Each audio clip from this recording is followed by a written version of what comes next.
Lourosan, Cáceres, 1967. Aurora recuerda el silencio de su pueblo como si fuera una presencia más dentro de la casa. Un silencio vivo que respiraba con los grillos en la falda del cerro de San Cristóbal y crujía con las vigas de madera al sentarse en la noche. Pero hubo una noche en que ese silencio cambió. Se volvió denso, pesado, como si algo lo estuviera llenando desde dentro. Y fue entonces cuando su hermana pequeña, Petri, dejó de ser una niña. No de golpe, noche a noche, madrugada a madrugada, siempre a la misma hora exacta. Como si algo que nadie podía ver la estuviera esperando. Soy Rosalía y esto es Cerradura al Pasado, donde abrimos las puertas a los relatos que el tiempo intentó enterrar. Hoy giramos la llave y volvemos a una casa de piedra en Extremadura, donde una promesa rota se cobró una deuda de la única manera que podía hacerlo, desde el otro lado. Pero antes de que entremos, si aún no lo has hecho, suscríbete aquí en YouTube y síguenos en Spotify. Tu apoyo es la llave que nos permite seguir abriendo estas cerraduras. No cierres esa puerta todavía.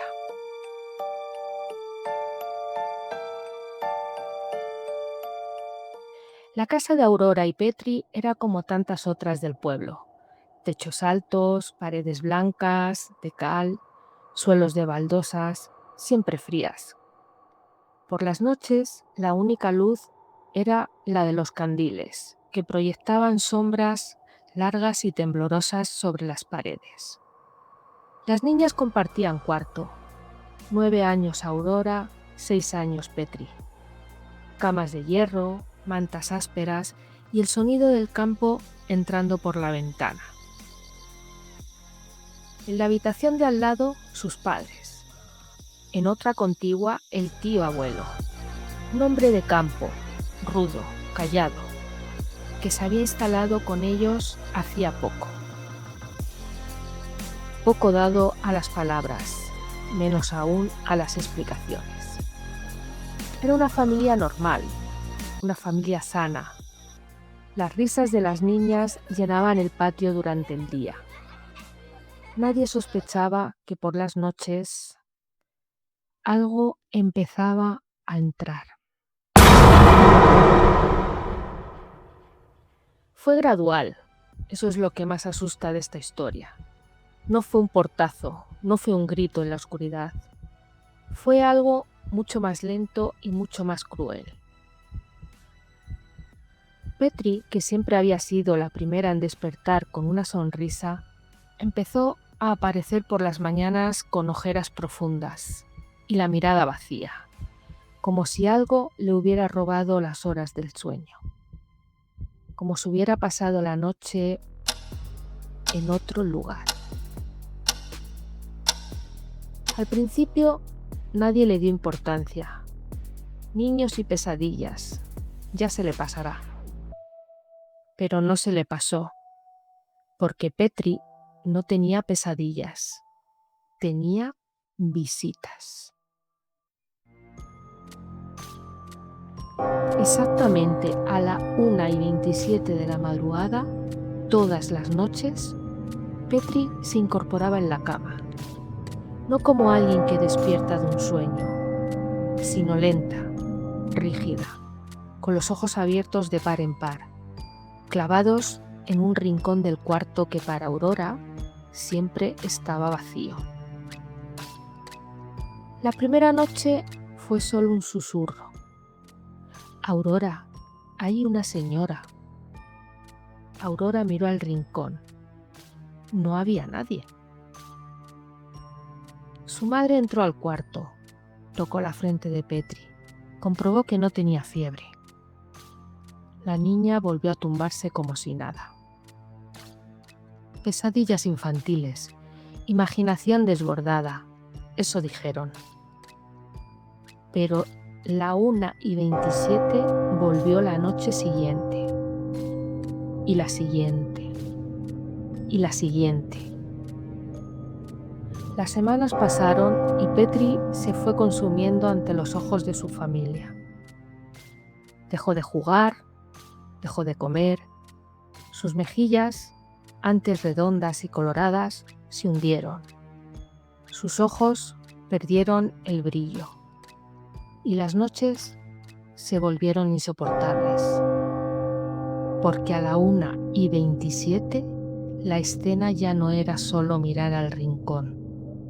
Petri empezaba a jadear, con dificultad, como si unas manos invisibles estuvieran apretando el pecho desde dentro.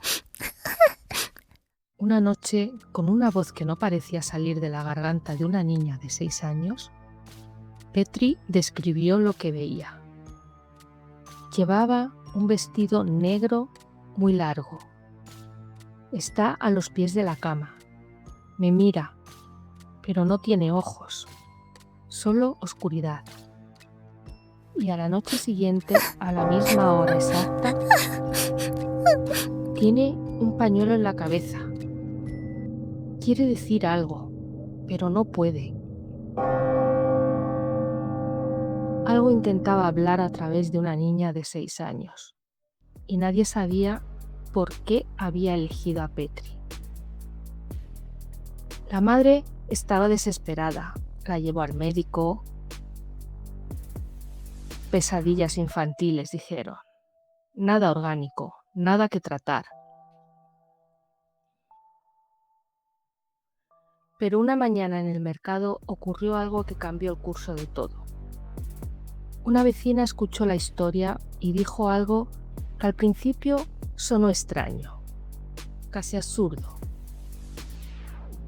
Dile a Petri que la próxima vez que la vea, le pregunte qué quiere. La madre dudó. Era una barbaridad pedirle eso a una niña de 6 años, pero ya no le quedaban más opciones. Esa noche esperaron. La 1:27. Petri se incorporó, sus ojos en el rincón. Su madre y su tío abuelo entraron corriendo al cuarto. Y la madre, con la voz temblando, le dijo a su hija: «Mi niña, pregúntale a la señora qué quiere». Hubo un silencio que duró demasiado. Y entonces Petri habló, con aquella voz que no era la del todo suya. Me lo prometió.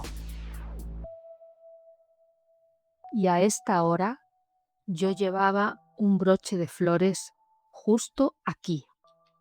Y señaló su propio pecho, exactamente donde las mujeres del pueblo aprendían sus lutos en aquella época. Nadie en aquella habitación respiró, hasta que el tío abuelo se puso pálido como la cal de las paredes y empezó a temblar. El hombre que llevaba semanas callado rompió su silencio de golpe, porque él lo sabía desde el principio. La 1:27 de la madrugada era la hora exacta en que su mujer había muerto años atrás. Y el broche de flores era el suyo. Lo reconoció de inmediato. En su lecho de muerte, ella le había hecho jurar una cosa, solo una, que cuando ella se fuera, él caminaría hasta el Real Monasterio de Guadalupe para que su alma descansara en paz. Ella murió a la 1:27, confiando en la palabra de su marido. Él nunca salió de casa. La promesa llevaba años sin cumplirse. Y ella había encontrado la única puerta que seguía abierta. Una niña de 6 años que dormía al lado de donde él vivía.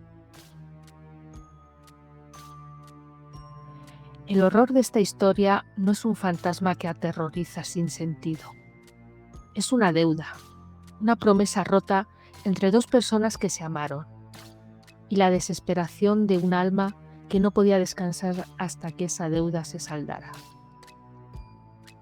El tío abuelo salió de casa al alba, sin zapatos, bajo el sol de Extremadura en verano, que no perdona. 100 kilómetros a pie hasta los pies de la Virgen del monasterio de Guadalupe. Solo cuando cumplió su promesa, Petri volvió a dormir.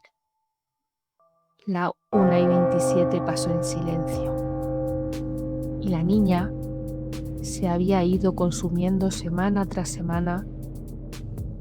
Volvió a sonreír por las mañanas. La sombra del luto por fin había saldado su cuenta. Aurora nos cuenta esta historia hoy con más de 80 años y todavía baja la voz cuando llega a la parte del broche. ¿Fue la tía quien eligió a Petri porque dormía junto a quien le había fallado? ¿O simplemente encontró la grieta más fina en aquella casa para colarse? Cuéntame en los comentarios, ¿qué crees tú?